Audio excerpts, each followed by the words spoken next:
Hello everybody, my name is Tanya and welcome to my June book haul.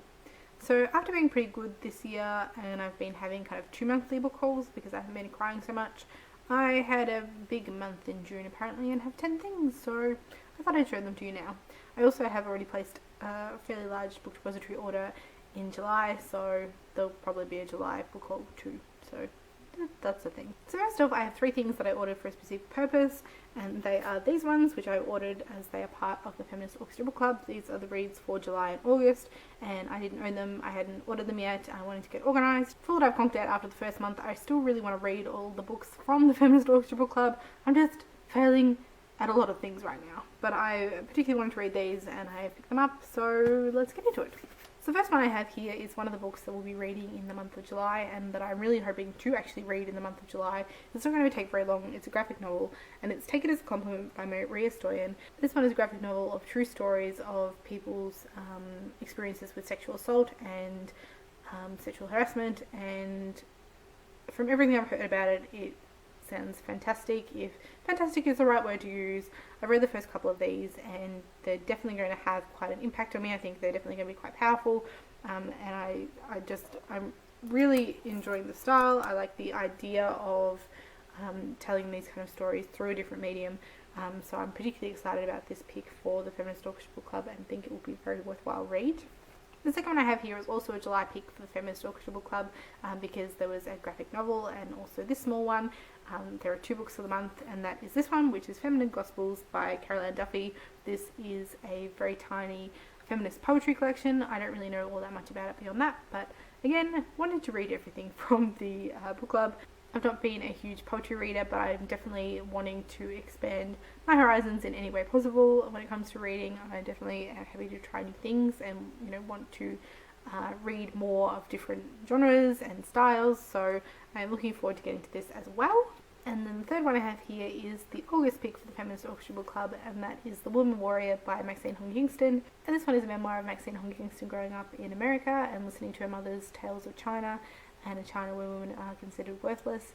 And as with everything that has been chosen for the book club, I am definitely interested in getting to this one, and hopefully that will happen in August. We will just see. The next book I have is something I blame entirely on Mercedes, in the best way possible, and that is The New and Improved Romy Futch by Julia Elliott. This is something that immediately when Mercedes talked about it, I put it down on my wish list, and when I was making this order, I just kind of threw it in there. And I don't even know what to say about this one. Like I said, just everything that Mercedes has said made me just kind of go, what? And also, yes please. The back of it says, part surreal satire, part Southern Gothic tall tale, The New and Improved Romy Futch is a disturbing yet hilarious romp through a strange new South where technology can change the structure of the human brain and genetically modified feral animals ravage the blighted landscape. And just, yep, I need to know what the hell is going on in this book. This one is something that I came across on Twitter, I think, because I follow Kate Beaton of Hark a Vagrant fame, and that is Romeo and or Juliet by Ryan North. And this is a choose your own adventure version of Romeo and Juliet, which just sounds freaking amazing. And so it is all full of pictures. Choose your own adventure in general just gives me the complete nostalgic feels. I remember primary school and the choose your own adventure books and just loving them so much. And just the whole idea behind this one sounds fantastic. On the back it says, what if Romeo never met Juliet? What if Juliet got really buff instead of moping around all day? What if they teamed up to take over Verona with robot suits? This choose your own path adventure version of Romeo and Juliet, packed with fun puzzles, secrets, and quadrillions of possible storylines, lets you decide where the plot goes every time you read.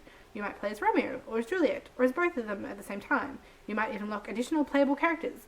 And just everything about this just sounds like a joy.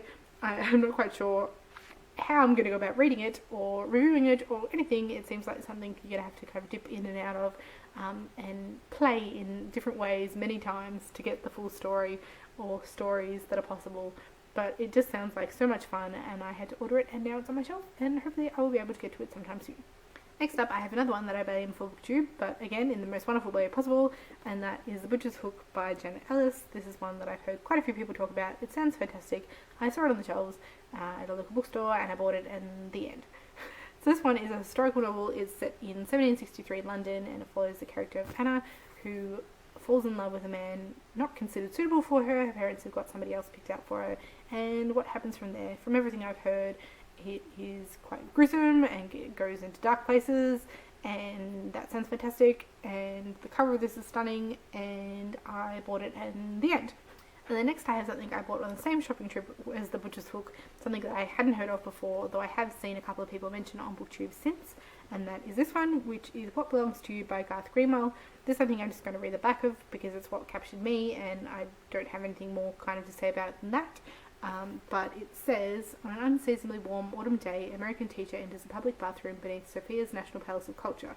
There he meets Mitko, a charismatic young hustler, and pays him for sex. He returns to Mitko again and again over the next few months, their relationship growing increasingly intimate and unnerving. As he struggles to reconcile his longing with the anguish it creates, he's forced to grapple with his own fraught history, his formative experiences of lust, his childhood in Southern America, where to be queer was to be exiled. There are unnerving similarities between his past and the foreign country he finds himself in. A country whose geography and grief he discovers as he learns more of Mitko's life, his private history of illness, exploitation, and want. What Belongs to You is a stunning debut novel of desire and its consequences. With lyric intensity and startling eroticism, Garth Greenwell has created an indelible story about the ways in which our pasts and cultures, our scars and shames can shape who we are and determine how we love. So I thought that sounded all completely fascinating and quite powerful, and I'm very much looking forward to reading that at some point in the future. And then lastly, I have 3 books that I picked up from my local independent bookstore.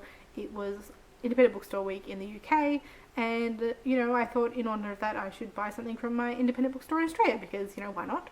First up, I picked up a complete random thing that I never heard of, and it sounded fascinating, and that is The Ballroom by Anna Hope. Again, I'm just going to read you the back of this one, do that dreaded thing, because I don't have anything to offer or say about this one that I didn't get from the back myself, and so I may as well do that in a much more eloquent way. And so the back of this one says, 1911, inside an asylum on the edge of the Yorkshire moors, where men and women are kept apart by high walls and barred windows, there is a ballroom, vast and beautiful. For one bright evening every week they come together and dance. When John and Ella meet, it is a dance that will change 2 lives forever. Instead of the heatwave summer of 1911, at the end of the Edwardian era, the ballroom is a tale of unlikely love and dangerous obsession, of madness and sanity, and of who gets to decide which is which.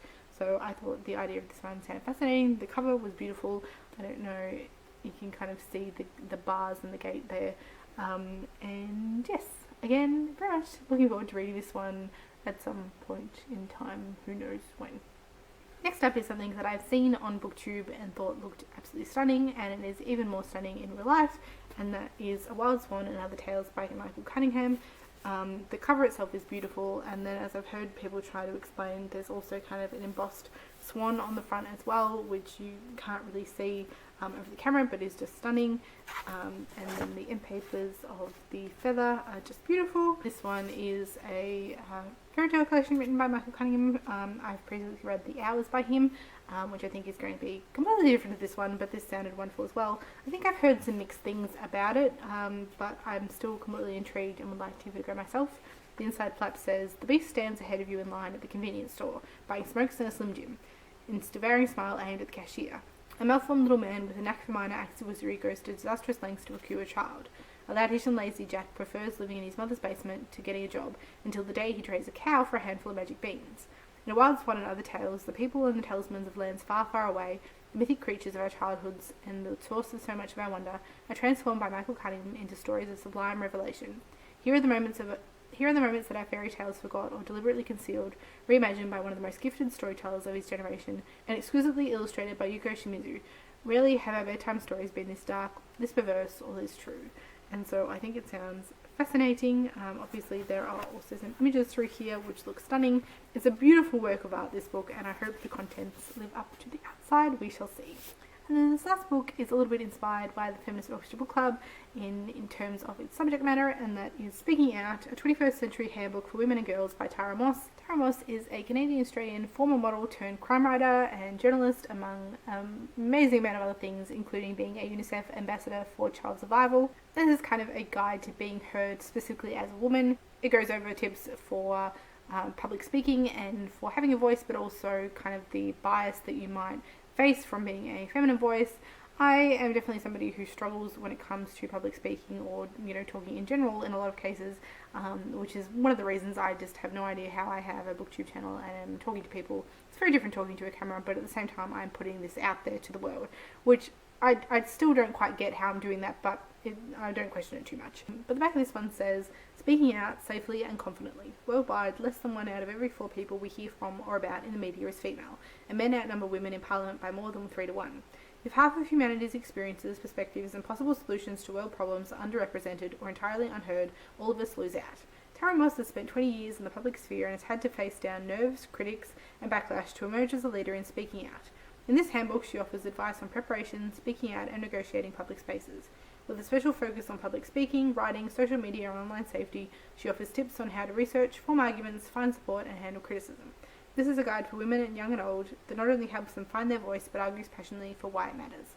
And while I don't necessarily see myself using it in a practical sense of, actively speaking on political issues, I think there's a lot that I could take from this in terms of my own speaking and being able to reason and argue in my own area of life, and I just am really interested to hear what she says in this one, and I bought it and it came home with me, and that's the thing. So these are the books that somehow found their way into my house in the month of June. Let me know if you've read any of these ones, or if you've heard of them, and if you have any questions, and which ones you think I should read sooner rather than later, and all that good stuff. As always, thank you all for watching, and I will see you next time. Bye!